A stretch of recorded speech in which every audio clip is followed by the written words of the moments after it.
श्रोतेहो नमस्कार. ऐसी अक्षरे रसिके या कार्यक्रमामध्ये आज आपण ऐकूया पुस्तकं कालची आजची या मालेमध्ये खेळ रेषावतारी या पुस्तकाविषयी गणेश मतकरी यांच्याकडून. आपल्या परिसराचं अत्यंत बारकाईने निरीक्षण करणारे, त्यावर टोकदार कमेंट करणारे आणि मला अतिशय जवळचे वाटणारे 3 व्यंगचित्रकार मी सांगू शकेन. त्यातला एक परदेशी आहे तर 2 भारतीय.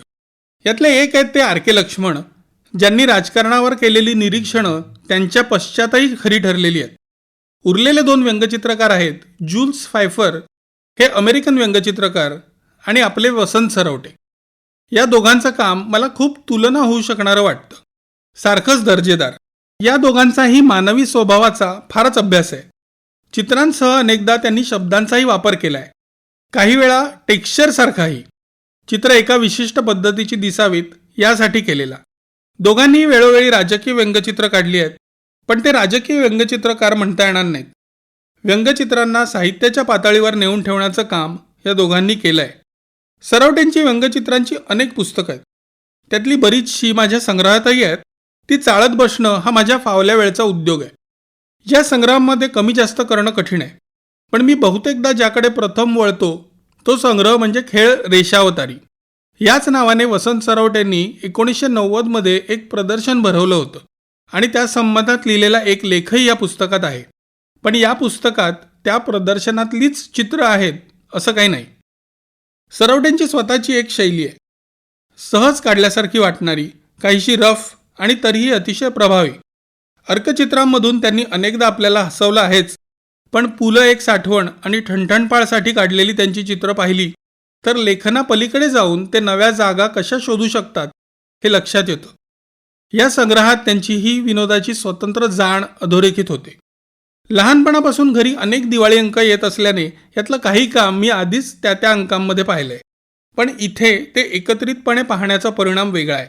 या संग्रहात त्यांची एकेका चौकटीतली चित्र किंवा अर्कचित्र हा भाग आहेच, पण त्यापेक्षा त्यांनी दिवाळी अंकांमधून विशिष्ट विषय घेऊन केलेल्या व्यंगचित्रांच्या मालिका मला विशेष आवडणारे आहेत.